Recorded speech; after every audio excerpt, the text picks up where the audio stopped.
नमस्कार. Talk time Marathi या पॉडकास्टमध्ये तुम्हा सर्वांचं स्वागत आहे. आज पुन्हा एकदा आपण भगवद्गीतेविषयीच परत चर्चा करणार आहोत. परत काही नवीन गोष्टी आपण कृष्णदास काकांकडनं ऐकणार आहोत. कारण मागच्या जे एपिसोड झाले तर त्याच्यात त्यांनी इतकं सुंदर अर्जुनाबद्दल आणि भगवद्गीतेच्या अशा काही गोष्टी सांगितल्या ज्या आपल्याला माहीतच नव्हत्या. आणि आपण पुन्हा एकदा आज भगवद्गीतेविषयी बोलणार आहोत कृष्णदास काकांबरोबर. नमस्कार काका. भगवद्गीता ही अर्जुनासाठी संजीवनी होती, मग आत्ताच्या काळात ती आमच्यासाठी कशी संजीवनी असेल? तुम्हाला अर्जुन व्हायला लागेल. पण अर्जुनाला भगवान गोपालकृष्णांनी त्याचे सारथी म्हणून तर आपली साथ दिली, सहाय्य केलं, आपल्या अस्तित्वाचा, उपस्थितीचा त्याला फायदा पण करून दिला. पण याच्यात सगळ्यात मोठी गोष्ट त्यांनी काय केली तर आम्ही जे विचार करतो रोजच्या आयुष्यामध्ये, जीवनामध्ये, ह्या विचारांसाठी त्यांना एक नवीन दृष्टी दिली. त्यांना पुन्हा पुन्हा एक गोष्टीचा विचार करायला लावला. आणि मग अर्जुनाला जेव्हा समजलं की आपण ज्याला दोष मानत होतो ते दोष नाही आहेत, मग ज्याला आपण नाही का मला असं काय कृष्ण सांगू शकतात असं वाटत होतं, ते त्याला खूप उशिराने सूक्ष्म अर्थ समजल्यावर समजलं की ही आपल्यासाठी संजीवनी आहे. आजही आपण आपल्या आयुष्यामध्ये प्रत्येक वेळेस बघताना हेच बघू शकतो की एखादी गोष्ट माझ्या डोळ्यासमोर येते, आयुष्यामध्ये ती आपल्यासमोर असते, पण आपल्याला त्याचे जर अर्थच नाही समजले, आपल्याला त्याचा सूक्ष्म अर्थ नाही समजला तर बघा, याच्यासाठी तुम्हाला एक गोष्ट सांगतो.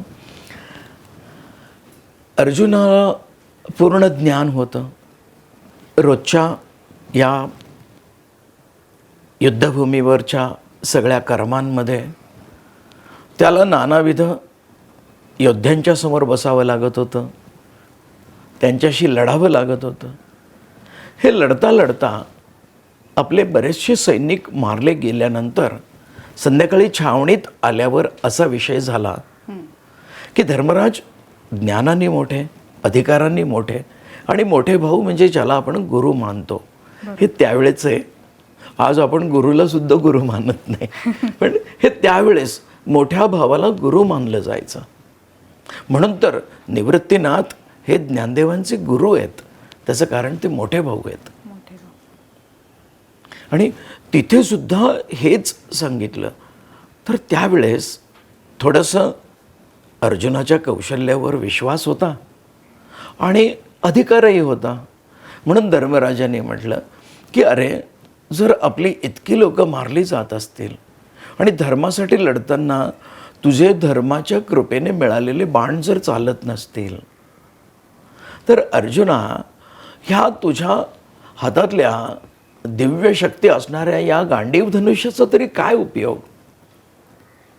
पण ह्याच्या बॅकग्राऊंडचा विचार केला तर जो कोणी तुझ्या हातातलं धनुष्य हे निरुपयोगी आहे किंवा गांडीव धनुष्याबद्दल जो कोणी अपशब्द काढेल, अयोग्य शब्द काढेल, तर त्याचा मी तत्क्षणी वध करेन, असा अर्जुनाने वचन केलेलं होतं, पण केलेला होता.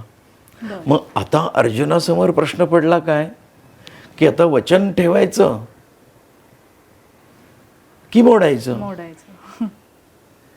मग त्याने त्यावेळेस कृष्ण समोर असताना देखील बघा, धर्म, न्याय, नीती, शास्त्र या सगळ्याचा परिपाक असलेला साक्षात भगवान गोपालकृष्ण तिथं उभे होते.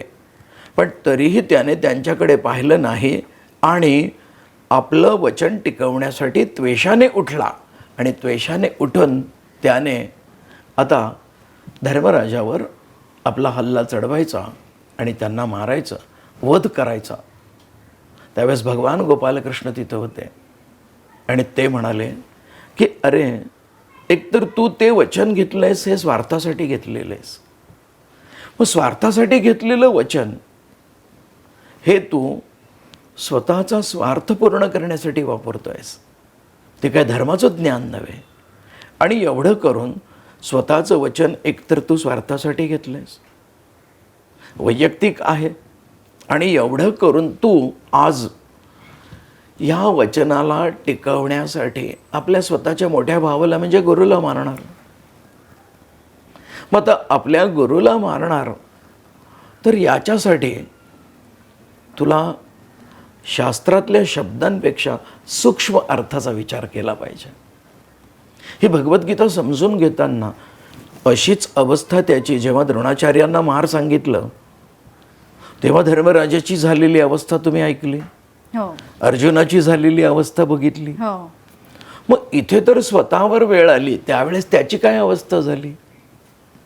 मग कृष्णाने त्याला समजून सांगितलं की अरे, एकतर हे स्वतःसाठी सगळं केलेलं असताना तू त्याला विनाकारण सामूहिक रूप देतोयस.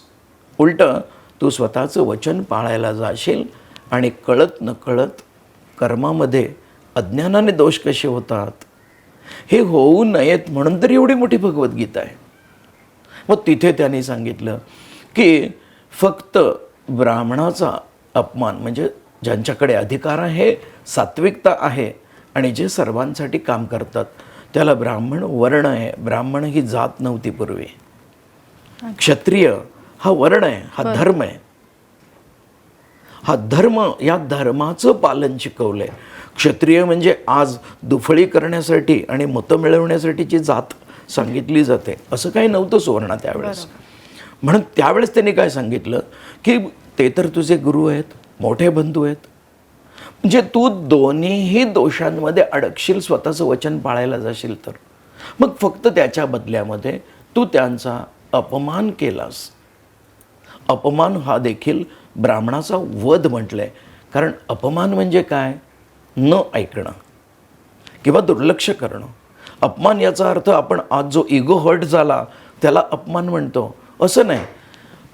आपल्याला कोणीतरी काही सांगतंय आणि त्याच्याकडे आपण दुर्लक्ष केलं, हाही अपमानच आहे. बरोबर. मग ज्ञानी माणसाचं न ऐकणं हा त्याचा अपमान आहे आणि ज्ञानाचा शब्द आपण न पाळणं हा त्याचा वध केल्यासारखंच असं आहे. बापरे. आणि म्हणून त्यांनी त्यांना सांगितलं की तू फक्त त्यांच्याकडे दुर्लक्ष कर आणि चार लोकांच्यात त्यांना उलट बोल म्हणजे प्रत्यक्ष वधाचा दोष लागणार नाही. ही भगवद्गीता संजीवनी कधी होईल, जेव्हा आपल्याला त्याचे सूक्ष्म अर्थ. कारण कृष्ण अर्जुनाला द्रोणाचार्यांना मार असं कसं सांगू शकतात विचारलंस तू मला. हो बरोबर. मग त्यावेळेस सुद्धा त्यांनी असंच सांगितलं होतं की गुरु ब्राह्मण धर्म पाळत होते. ब्राह्मण धर्मामध्ये कुठेही भेदभाव नसतात. बरोबर.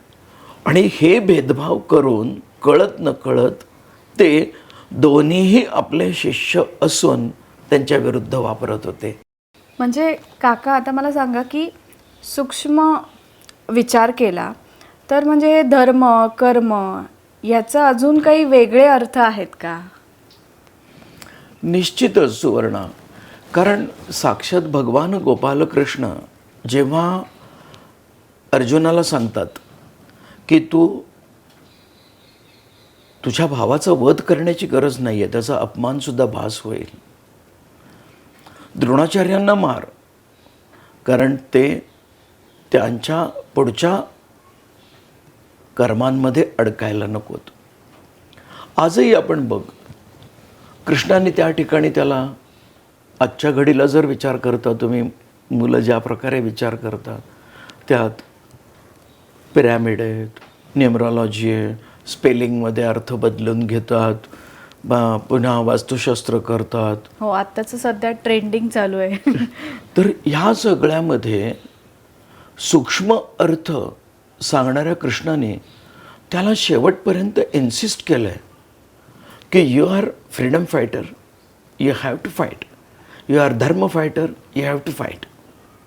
म्हणजे तुला जर समजा प्रत्यक्ष कर्मामधून कुठेही सुटका नाही तर मग दोष न लागता ते कर्मधर्माचं कसं होईल, अशाच प्रकारचं त्यांनी पुन्हा पुन्हा पुन्हा पुन्हा अर्जुनाला सांगितलं आहे. आता इथे सुद्धा बघा, आपण विचार करताना मागच्या वेळेस जसं तुम्हाला सांगितलं ना, तसं थोडंसं वाचून दाखवू का? हो हो हो चालेल.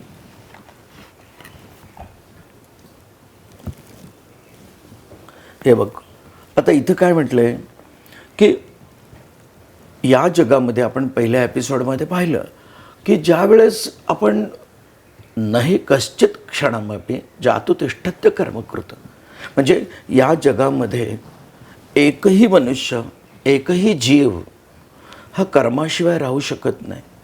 तर मग कर्म दोषयुक्त असेल आणि दोषांमध्ये जगण्यासाठी माणूस पृथ्वीवर जन्माला आलाय असा अर्थ निघू शकतो की नाही? हो. तर तो नाही आहे अर्थ. कृष्ण काय सांगतोय बघ, की तुला धर्मयुद्ध करायचं आहे ना, मग हे आपण कसं बदलत जातं, तर मोठी लोक असतात, थोर असतात, ज्ञानी असतात, विचारवंत असतात आणि समाज रचना करण्यासाठी जे कायमस्वरूपी आपला जीवनाचा सर्वस्व भाग समाजाला अर्पण करत असतात, अशा मनोवृत्तीच्या कोणालाही ब्राह्मण म्हटलंय. आणि हे ब्राह्मण जे आहेत हे पुन्हा पुन्हा असं वागून एक रीत तयार करतात वागण्याची, बोलण्याची, बरं. आणि त्याला आपण हे कर्मशास्त्र म्हणतो. म्हणजे इथे सुद्धा अर्जुनाला त्याने युद्ध करणाऱ्या योद्ध्याने युद्ध कसं केलं पाहिजे हेच समजून सांगितलं की नाही? हो. आणि मग तिथे सुद्धा त्याने कर्माचं फळ मिळत नाही असं सांगितलेलं नाही आहे, कर्माच्या फळाचा विचार करू नको असं सांगितलं आहे. आणि आपण आज काय ऐकतो की कर्म करू नको, कर्मण्येवाधिकारस्ते मा फलेषु कदाचन, किती पटकन म्हणतात. हो. कर्म घडायला सुरुवात झाली म्हणजे बघ, आता सुगीचा काळ आला तर त्या वेळांमध्येच जर आपण धान्य काढलं नाही तर त्याला जोडूनच वळवाच्या पावसाची वेळ येते. मग वळवाच्या पावसामध्ये जर ही सगळी धान्य सापडली तर मग देणाऱ्याने भरभरून दिले आणि आपण ते आपल्या कर्मांनी घालवलं असा अर्थ होतो की नाही? हो. म्हणून ह्या प्रत्येक गोष्टीला जी किंमत आहे की बाजरी लावली आहे तर बाजरीच त्याचं फळ असणार आहे, ज्वारी लावली आहे तर त्याचं फळ ज्वारीचं कणीसच असणार आहे.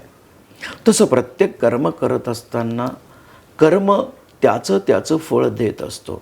म्हणून इथे कृष्णाने अर्जुनाला सांगताना हेतूला महत्त्व दिलेलं आहे की तू क्षात्रधर्म पाळशील तर जितवा व भक्ष्यसे महिम, असं म्हटलंय. जिंकणाऱ्याला राज्य करायला मिळतं, अन्यथा अन्यायाविरुद्ध लढणाऱ्याला स्वर्ग मिळतो. हे दोन्हीही अर्थ सांगितलेत. पण या सगळ्याच्या पाठीमागे पुन्हा पुन्हा सांगितलं आहे की तू तुझं जे विहित कर्म आहे, युद्ध करणं हे जे कर्म आहे, प्रत्येक संकटाला सामोरं जाणं, त्याचा सूक्ष्मामध्ये विचार करणं आणि यातून आपण आपल्या आयुष्याच्या सर्व दोषांना बाजूला टाकून आपली परिस्थिती पुन्हा उज्ज्वल भविष्याकडं नेणं, हेच खरं आयुष्य आहे, हेच तू कर, असंच त्याने पुन्हा वारंवार सांगितलं आहे. कृष्ण सांगतो की कर्मयोग, योगी हो, असं अर्जुनाला, युद्धाला आलेल्या अर्जुनाला तो सांगतोय. पण योगी म्हटलं की आत्ताच्या घडीला आमच्या डोळ्यासमोर संन्यासी भगवे कपडे घालून आलेले असेच डोळ्यासमोर दिसतात. मग हे आम्ही कसं समजून घ्यायचं? साहजिक आहे, आत्ता आपल्याला योगी म्हणजे कोणीतरी महाराज असंच डोळ्यासमोर तुमच्या येतं. पण भगवद्गीतेमध्ये जो योग हा शब्द वापरला आहे हा फक्त कर्मयोगासाठी वापरला आहे. त्याचं कारण ब्रह्मविद्यायाम योगशास्त्रे श्री कृष्णार्जुन संवादे. तर युद्धभूमीवर तो आध्यात्मिक ज्ञान देईल का? नाही. आणि जरी दिलं तरी का देईल? तर पुन्हा त्याने कार्यरत होण्यासाठी. बरोबर. ह्या ठिकाणी आपल्याला एक गोष्ट अशी लक्षात आली पाहिजे की ज्या ठिकाणी आपण म्हणतो नाही कश्चित क्षणमपि जात तिष्ठत्य कर्मकृत, हा एक अर्जुनाला त्यांनी वाक्य सांगितलंय. पुन्हा एकदा म्हटले की नाही का, स्वे स्वे कर्मण्य निरताः. म्हणजे जी आपली आपली काय आहेत कामं ती केलीच पाहिजेत. मग ही कामं करत असताना याच्या पाठीमागे कर्मही झालं पाहिजे, धर्माचं रक्षणही झालं पाहिजे. आणि स्वधर्माचं रक्षण करत असताना कुठलंही फल निर्माण न करणारी कर्म कशी करता येतील याच्यासाठीच तर त्यांनी सांगितलं, हतोवा प्राप्यसी स्वर्गम. तू जर आपल्या मागच्या एका चर्चेमध्ये कुठेतरी हा आलेला आहे विषय, हो. की मी भिक्षा मागेन हे जे गर्वाने म्हणाला अर्जुन, तर त्यावेळेस सुद्धा त्यांनी काय सांगितलं की मुळात तुझा जर पिंड हा योद्ध्याचा आहे तर तू भिक्षा मागशील का? खचित असंही होईल माणसाच्या स्वभावानुसार की मला भिक्षा नाही दिली यांनी, म्हणून भांडण. हो म्हणजे 5च घरी भिक्षा मागतात असा भिक्षेचाही धर्म आहे. मग 5 घरात नाही मिळाली तर मला काही खायला मिळालं नाही. मग अर्जुन कॅन बी तो एकदम हिंसक होऊ शकतो. बरोबर. आणि तो जर हिंसक झाला तर भिक्षा मागणारा हिंसक असू शकत नाही. म्हणजे क्षात्रधर्मही मोडायचा, भिक्षाधर्मही पाळायचा नाही. मग अर्जुनाचा झालेला ऱ्हास हा फक्त विचारांनी होतो आहे. कर्मामध्ये विचार किती फरक पाडतात त्याचं हे उदाहरण दाखवलंय. काका, तुम्ही कर्म आणि काम हे 2 वेगळ्या गोष्टी म्हणालात तुम्ही. तर मग आम्हाला असं वाटतं की कर्म आणि काम हे एकच आहे. म्हणजे आपण जे दिवसभरात जे कामं करतो, घरात काही असो, नोकरीला जातो किंवा उठल्यापासून, मग ते कर्म आणि काम, म्हणजे या दोघांमधला डिफरन्स कसा सांगाल तुम्ही? बघा, आता भगवद्गीतेमध्ये सुद्धा त्याने अर्जुनाला सांगताना काय लिहिलंय, स्वधर्मम निधनम श्रेयः परधर्मो भयावह. म्हणजे आज आम्ही नानाविध रूपांमध्ये नानाविध ठिकाणी काम करत असतो. बघा, थोडंसं तुला वाचून हो, दाखवतो हो. की हे जे कर्म आहे, हे कर्म जो कोणी करत असतो त्याच्या मनोवृत्तीवर, हेतूंवर आणि विचारांवरच ती कर्म पुढं जात असतात. बघा, एका ठिकाणी त्यांनी काय म्हटलंय, भगवान गोपालकृष्णांनी सांगताना लिहिलंय की प्रत्येकाला स्वधर्म म्हणजे स्वकर्म आणि स्वकर्म म्हणजे कर्तव्य.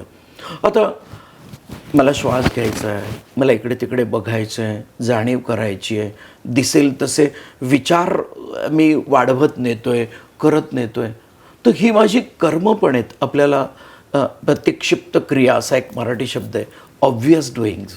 करेक्ट. मग त्या ह्याच्यामध्ये जे चांगलं आहे त्याला आज तुमच्या ट्रेंडिंग भाषेमध्ये good karmas and bad karmas. Exactly, मी तेच विचारणार होते.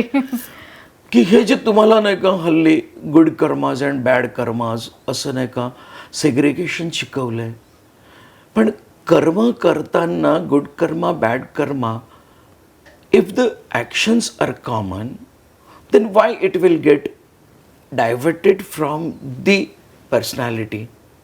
ते गुड कर्मा बॅड कर्मा कसे होतात, तर मग त्याच्यासाठी पुन्हा इंटेन्शन मॅटर्स. हेतूच सगळ्या ठिकाणी या कर्मांमध्ये दोष किंवा जवळीक निर्माण करतो. बरोबर. बघा, आता इथं काय म्हटलंय की स्वधर्माचं आचरण करायला सांगितलंय. तू योद्धा आहेस तर युद्ध करणं हे तुझं काम आहे, पळून जाणं हे तुझं काम नाही आहे.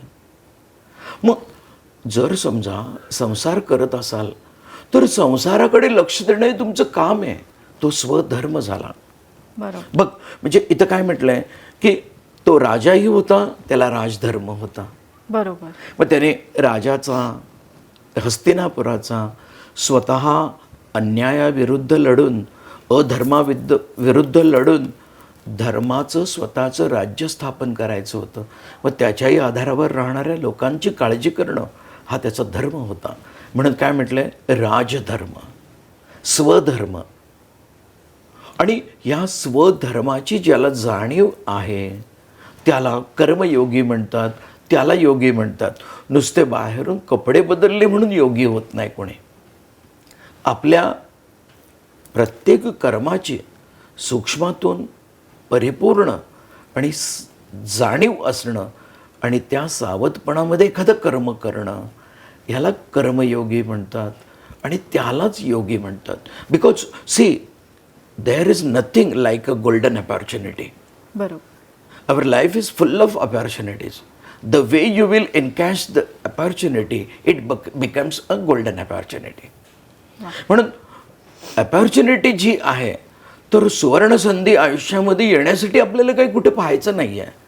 आलेल्या संधीला कसं सुवर्ण संधीमध्ये आपल्याला ते कन्व्हर्ट करता येईल, याचा विचार हा कृष्ण सारथ्याच्या रूपामध्ये त्याला पुन्हा पुन्हा तुझा विचार करण्याची दिशा वेगळी आहे असं म्हणून सांगत होता. मग साहजिकच आहे, आत्ता मी सुद्धा तुम्ही 2-3 वेळा प्रश्न विचारताना आम्ही असं पाहिलं आहे आजच्या घडीला, हे जे वापरलं आहे याचं कारणसुद्धा आम्ही वर भगवद्गीता जर ऐकत गेलो, वर भगवद्गीता पाहत गेलो, तर आपल्याला फक्त शब्द कळणार आहेत. मग खूप छान म्हणता आली म्हणून बक्षिसं पण मिळणार आहेत. पण ती आयुष्यामध्ये जोपर्यंत वापरली जात नाही तोपर्यंत तुझ्या प्रश्नाप्रमाणे ती संजीवनी कशी होईल? खरंय. म्हणजे आता कृष्णाने सांगितलं की युद्ध हे तुझं कर्म आणि युद्ध कर हे हा तुझा धर्म. तर मग याचा अर्थ तुम्ही कसा एक्सप्लेन कराल आम्हाला? हे एपिसोड वाढत जाण्याचं काम आहे. पण असू देत. प्रत्येक कर्म, आता बघा कसं आहे, कर्म आणि धर्म हे वेगळे असूच शकत नाही. ज्याला धर्म समजलाय तोच कर्म करू शकतो. ज्याला कर्म समजतात त्याला धर्माची जाणीव पाहिजेच, अन्यथा हे होऊ शकत नाही. बघा, जास्त बोलला तर बडबडाय म्हणतात, बरोबर, आणि नाही बोलला तर घुम्यात म्हणतात. खूप खर्च केला तर उधळ्या म्हणतात, खर्च नाही केला की कंजूस आहे म्हणतात. मदत केली तर खूप चांगला आहे म्हणतात. हो. आणि जर एखादी व्यक्ती आपण पाहिल्यानंतर कळालं की ह्याला मदत करण्याची गरज नाही आहे, ही व्यक्ती चुकीची आहे, तर त्यावेळेस हे ना निष्ठुर आणि निर्दयी पण म्हणतात. खरे. मग अशा वेळेस काय होतं की जेव्हा हा धर्म असा विषय निघतो, आणि धर्म म्हणजे the awareness of your duties, ह्याला धर्म म्हटलं पाहिजे. धर्म म्हणजे आज हे जे रंग वगैरे याच्याने वेगळे वेगळे होतात, असे धर्म भगवान गोपालकृष्णांनी संपूर्ण भगवद्गीतेत कुठेही सांगितलेले नाहीत. कारण ही भगवद्गीता हे बॅटलफील्ड, बॅकग्राऊंड आणि त्याचे रिझल्ट्स हे सगळं करणारे आणि फेस करणारे हे सगळे फॅमिली मेंबर्स आहेत. म्हणून ही भगवद्गीता जर समजून घ्यायची तर माझ्याच हृदयी पांडव आहेत. काल जसं सांगितलं तसं माझ्याच हृदयी ती द्रौपदी पण आहे, आणि माझ्याच हृदयी हे दुर्योधन, दुःशासन आणि 100 कौरव आहेत. आणि हे 100 सुद्धा काय आहेत, तर आपण आज असं म्हणू शकतो की 100 चुका झाल्या की आपल्याला भोगाव्या लागतात. खरे. म्हणून धर्म असू देत, नीती असू देत, न्याय असू देत, ह्या कुठल्याही गोष्टींचा विचार करताना नेहमी त्याच्या मायन्यूट मिनिंगचा अर्थ आला पाहिजे, मिनिंग बिटवीन द वर्ड्स आलं पाहिजे. आणि हे जेव्हा आपल्याला सहज येतं त्यावेळेस आपल्याला हा धर्म आणि अर्थ हे दोन्ही समजायला सुरुवात सोपी होते. कर्माला कुठेही अडकाटी येत नाही. म्हणून त्याला सुद्धा सांगताना काय सांगितलं, हतो वा प्राप्यसे स्वर्गम जित्वा वा भोक्ष्यसे महिम. मग हे कशामुळे निर्माण होतं, तर हे आपले डोळे सगळ्या गोष्टी पाहत असतात. डोळे ज्या गोष्टी पाहतात त्या आपल्याला डोळ्यासमोर दिसतात. डोळ्यासमोर दिसलेल्या गोष्टी या आपण दिसतात म्हणून खऱ्या मानतो. बघा, एक छोटीशी त्याच्यावर उदाहरण सांगू का? हो. एक डॉक्टर होते, त्यांच्या आईला चालता येत नव्हतं. त्यांना क्लिनिकमध्ये पण आवश्यक होतं, जायचं रोजचं. मग आई कुठं बसली आहे कळायचं नाही, म्हणून त्यांनी समोरची काचेची भिंत करून घेतली. आईला जेवायला घालायचे, सगळं बसायचे, खाऊन तिला सगळं नीट बसवलं खुर्चीत की गॅलरीमध्ये ऊन जोपर्यंत तिला सहन होईल तोपर्यंतच येईल असं ठेवलेलं असायचं. आणि मग त्याच्यानंतर 12-12:30पर्यंत ते क्लिनिकला जायचे. क्लिनिकमधून आईकडे लक्ष द्यायचे. मग नंतर आईला भूक लागली की आई त्याला सारखी हाक मारायची, अरे रामा, अरे रामा. पण डॉक्टर काय आपले पेशंट बघून कधीही कुणाकडे बघायचे नाहीत. आई तिथून उठायची, भिंतीला धरत चालत चालत कशीबशी खरडत खुरटत जाऊन स्वयंपाकघरात डायनिंग टेबलपाशी पोहोचली की डॉक्टर असेल तिथं आपलं काम संपवायचे आणि पळत पळत घरात जायचे. लोक म्हणायचे, 1 तासभर आई ओरडतीये, ती ह्याला ऐकायला जात नाही. आणि आता मात्र नाही का, तो जाऊन आईला आपल्या हाताने जेवण घालतोय, मग ओरडायला लावायचं. हे बरोबर आहे का हो? नाही. पण आईच्या डॉक्टरने डॉक्टरला सांगितलं होतं की ती जेवढ्या हालचाली करेल तेवढी जास्त वर्ष जगेल. म्हणून हे डॉक्टर आपल्या आईकडे जरी बघत होते तरी छातीवर दगड ठेवून ती पडणार नाही आणि तिथपर्यंत पोचली की तिला मी जेवायला घालीन. बघा, वा. दिसताना कर्म काय दिसतं, आपला मुलगा म्हणून पाळलेला धर्म काय दिसतो आणि त्याच्या पाठीमागचा सूक्ष्म अर्थ काय असतो. असंच त्याला सांगितलं होतं की तुला जरी हे समोरचे दिसत असले तरी हे तुझ्यावर झालेला अधर्माचा जो अन्याय आहे याची पूर्ण प्रत्येक लढायला आलेल्याला जाणीव होती. पण ज्यांच्या हृदयी धर्म नावाची गोष्ट ही आवश्यक आहे, सात्विक आहे आणि तोच फक्त एकमेव उपाय आहे, हे जेव्हा सुवर्णात त्या सगळ्या लोकांना समजायचं त्याच वेळेस ते अर्जुनाच्या बाजूने लढायला आले. आणि ज्यांना फक्त युद्ध लढायला मिळते त्याच्याने आपल्याला पगार मिळणार आहे, आपल्याला अधिकार मिळतील आणि एवढं मोठं बल असलेला हा दुर्योधनच आता जिंकेल अशा गॅमलिंगमध्ये अडकलेले, द्यूतामध्ये अडकलेले, जुगारामध्ये अडकलेले आणि त्याचबरोबरीने धर्माचा अर्थ न समजणारे दुर्योधनाकडून लढत होते. मग आपणही नेहमी रोजच्या आयुष्यात म्हणतोच की मी एवढं सगळं केलं तरी देखील माझे मित्र माझ्याबरोबर कसे नाही आले, नातेवाईक आम्हाला असंच करतात. मग अर्जुनालाही नातेवाईकांनीच त्रास दिलाय की, बरोबर, आज काय विशेष आहे? तेच चालू आहे.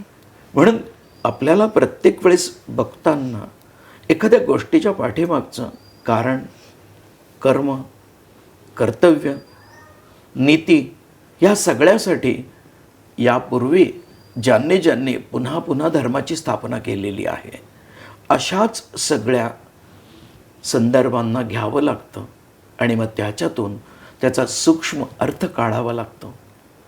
नाहीतर आजही डॉक्टरला दोष देणारे आहेत. खरे.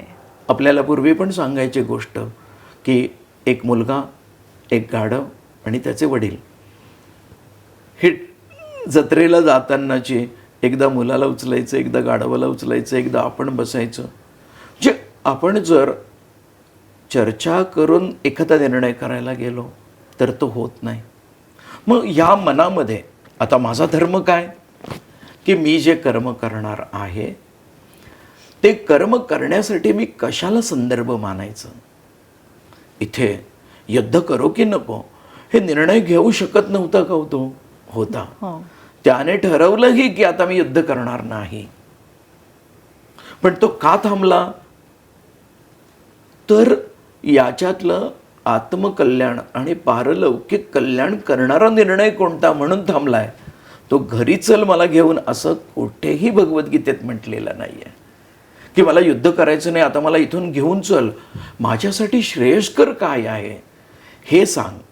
म्हणून तुझा प्रश्न जो आहे की हा श्रेयस्कर काय आहे, तर आम्ही पूर्वीची लोक अशीच वागलेली आहेत त्यांचे संदर्भ घेणं आणि त्याच आधारावर चालणं, तेव्हाच आम्हाला हा धर्म असू देत, अर्थ असू देत, नीती असू देत, पैसे कमवणं प्रत्येकाचा अधिकार आहे.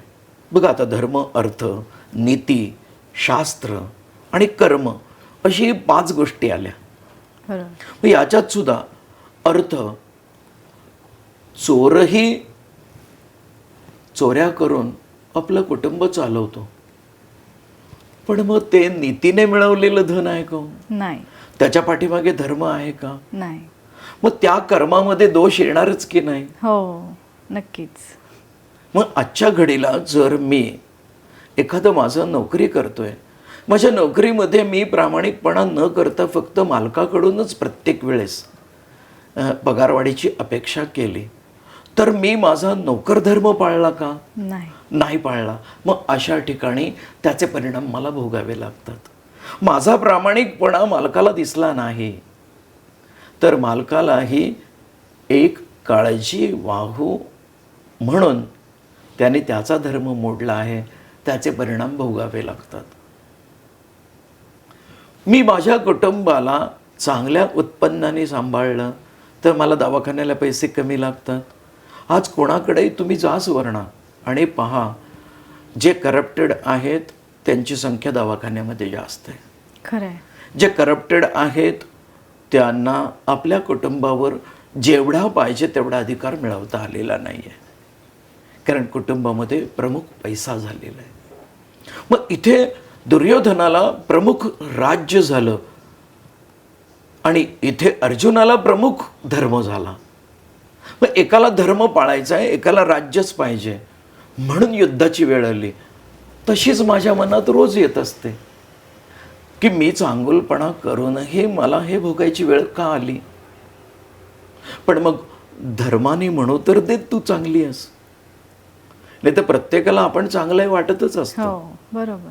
मग इथे अर्जुनाला आश्चर्यकारक वाटलं की या लोकांना कळत नाहीये, मला तरी कळतंय की नाही.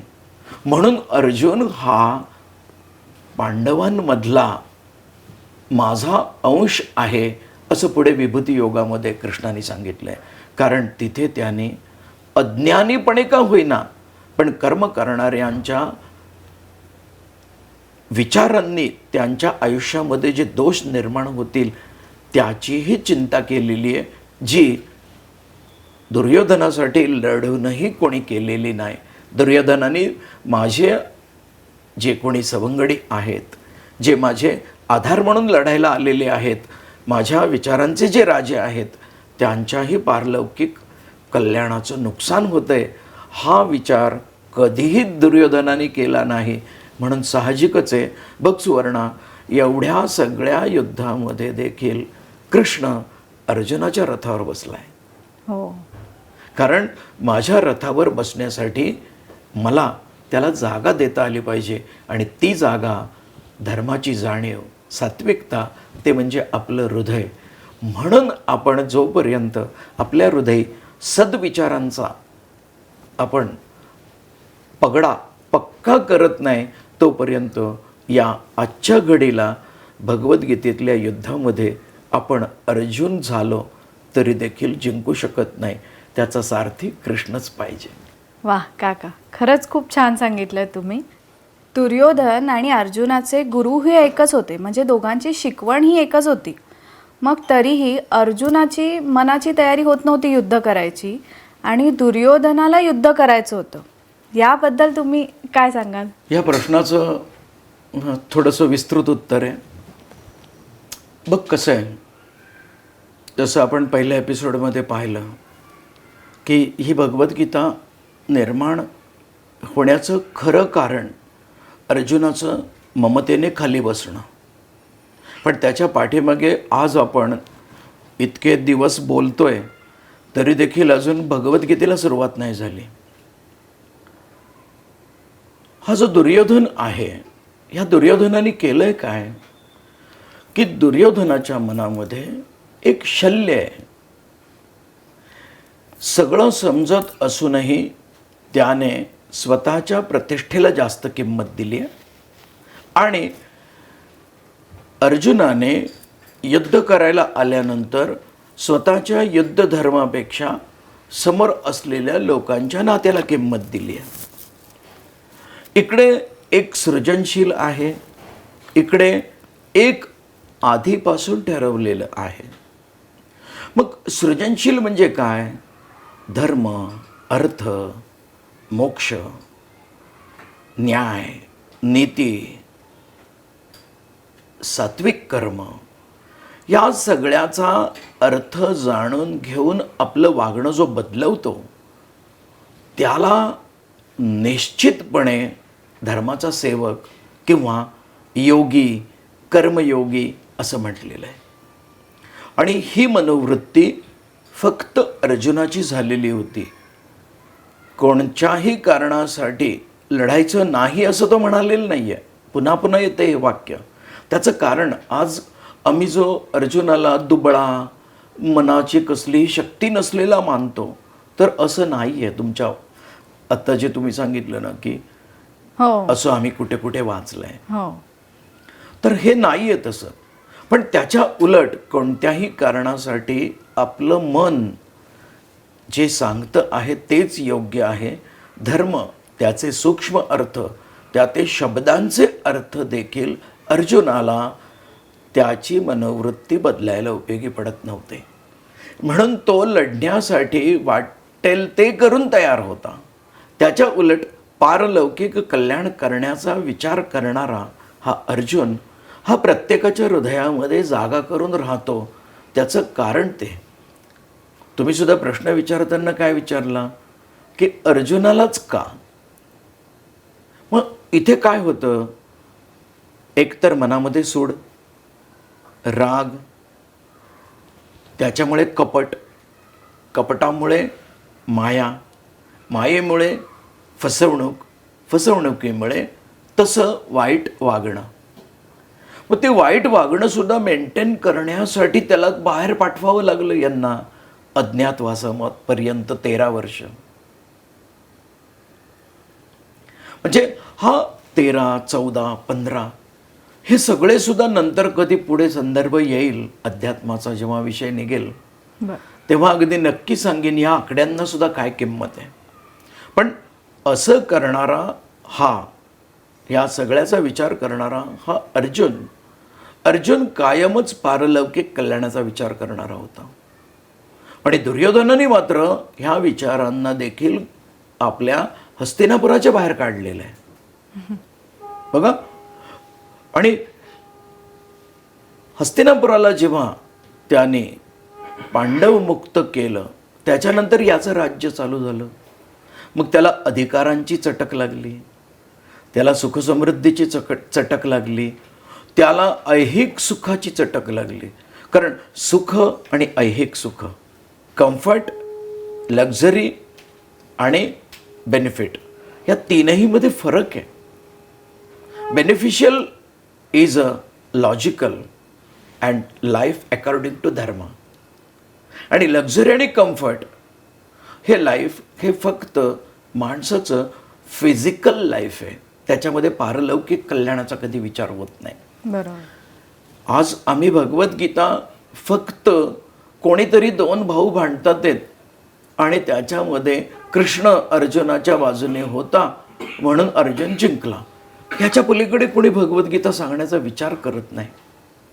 पण गीता रहस्यामध्ये टिळकांनी एक एक मनोवृत्तीवर इतकं सुंदर लिखाण करत करत ही भगवद्गीता आज तुम्हाला सांगतोय, ही त्या गीता रहस्यामधूनच सांगतोय. मग याच्यात झालं काय की त्याला जे सुख मिळालं होतं ते सुख हे फिजिकल होतं. आणि या फिजिकल सुख, समृद्धी या सगळ्या गोष्टी आता धर्म, न्याय, नीती याचा विचार केला आणि कसलेही निकष लावले तरी नक्की अर्जुनाच्याच बाजूला पारडं जड होणार आहे याची पूर्ण खात्री होती त्याला. आणि या खात्रीमध्ये तो आता स्वतःला बलवान समजलेला होता.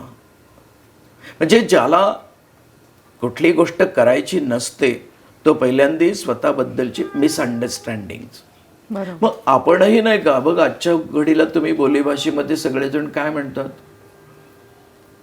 शेवटी काय कृष्णाच्याच हातात आहे, शेवटी काय देवाच्याच हातात आहे. विचार करायला गेलं तर पहिल्यापासून त्याच्याच हातात आहे. पण आम्हाला तो शेवटचा पर्याय असतो. मग तसा ह्या दुर्योधनाला, स्वतःच्याच गोष्टी चांगल्या समजणाऱ्या दुर्योधनाला युद्ध करून आपण आपल्या बलावर जिंकू शकतो, हा शेवटचा पर्याय योग्य वाटला. आणि त्यामुळे तो, त्याच्या बाजूने उभी राहिलेली सगळी सेना, युद्ध करणारी लोक, त्यांची द्वेषाची त्वेषाची आणि दुर्योधनाला कोणत्याही परिस्थितीमध्ये मदत करण्याची वृत्ती, या सगळ्या अभद्र गोष्टी एकत्र जुळून आल्यानंतर त्याला आपण अजून बलवान वाटू लागलो. आणि मग अजून बलवान वाटल्यानंतर मग आता फक्त 5 भाऊ आणि किरकोळ राजे हे, आणि त्यात कृष्ण वचनाचा पक्का आहे हे त्याला माहीत होतं. हो. म्हणून त्याने एकदाही विचार केला नाही की कृष्ण लढेल का. पण Krishna, that is unconditional, untendered, logical duty करण्यासाठीची आपल्या मनामध्ये असलेली वृत्ती, त्याला कृष्ण म्हणतात. मग ती आपल्याला चांगल्या गोष्टी, सात्विकता हेच लढायला लावणार आहे. एखाद्या गोष्टीमधून विड्रॉल ही कृष्णाची कधीही शिकवणूक असू शकत नाही. म्हणून कुठलीही गोष्ट, कर्म काहीही असू देत, पण ते न्याय, नीती आणि धर्म या तिन्हीच्या आधाराने पूर्ण करावं. ते निष्काम कर्म आपोआप होतं. तिथे कोठेही आपले कसलेही कल्पनाशक्तीला विचार द्यायचा नाही, ताण द्यायचा नाही आणि फलांचे विचार करून ठेवायचे नाहीत. म्हणून त्याने पुन्हा पुन्हा काय म्हटलंय, नियतः पूर्वमेव. मी हे सारं आधीच माझ्या आर्किटेक्चरल प्लॅनप्रमाणे हे सगळं रचून ठेवलंय, कोण कधी मरणार आहे, काय करणार आहे, त्यानुसार हे सगळं मी करणार आहे. नियतः पूर्वमेव. मग आता तू काय करशील तर निमित्त मात्र भवसव्य साचिन. तेही कोणाला निमित्त केलंय, ज्याला धर्माचे सारेच्या सारे अर्थ आणि विचार याचं पालन करण्याची मनातून इच्छा आहे. कुणाचंही नियोजन केलेलं नव्हतं त्या ठिकाणी. त्या ठिकाणी नियोजन करताना त्यांनी अर्जुनाचंच नियोजन केलंय, कारण तो सॉफ्ट स्पोकन आणि इझिली कन्व्हर्टेबल आणि follower of the good thoughts असं कॉम्बिनेशन अर्जुनामध्ये होतं. म्हणूनच त्याचा सारथी कृष्ण झालाय. आणि म्हणून अर्जुनाला पुन्हा पुन्हा विचार करायची वेळ आली आहे. अर्जुनाला सगळ्यात जास्त सूक्ष्म ज्ञान दिले ते दुर्योधनाचं आधीपासून ठरलेलं होतं. एका अर्थाने आडमुठा होता, एका अर्थाने दुसऱ्याच्या मतांची किंमत न करणारा होता. म्हणून तर त्याला कोणी सांगायला गेलं नाही. नाहीतर द्रोणाचार्य त्याच्या बाजूने होते, हो. भीष्म त्याच्या बाजूने होते, सारेच्या सारे त्याच्या बाजूने होते. सत्य सांगणाऱ्या विदुराला त्यांनी युद्धाच्या आधीच घराच्या बाहेर काढून टाकलं होतं. मग या सगळ्या गोष्टी ज्या वेळेस घडल्या त्यावेळेस आता ते योग्य मार्गावर नाही हे सिद्ध झालं. मग आता योग्य मार्गावर नसणाऱ्याला आपलंच खरं वाटतं, मग तो त्याचे परिणाम भोगतो. हे स्वच्छ कृष्णाने पाहिल्यानंतर अर्जुनाला आता कुठल्याही, बघा दुर्योधन द्वेषाने लढत होता. दुर्योधन आपलंच योग्य समजून त्याच्यावर होणाऱ्या अधर्माला वागणूक आणि योद्धेपण असं म्हणून त्याच्याशी लढत होता. आणि तोच अर्जुन वेगळ्या दिशेला होता.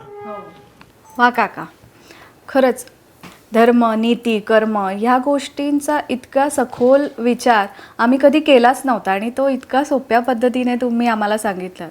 आणि कृष्णाबद्दल, कृष्ण हा एक देव आहे एवढंच आम्हाला माहिती, पण त्याचा खरा अर्थ आणि त्याची खरी व्याख्या आज कळाली. याच्या पुढच्या एपिसोडमध्ये आपण अजून भगवद्गीतेविषयी नवीन ज्ञान काकांकडून ऐकणारच आहोत. टॉक टाईम पॉडकास्ट मराठी या चॅनलला लाईक, सबस्क्राईब आणि शेअर करायला विसरू नका. थँक्यू.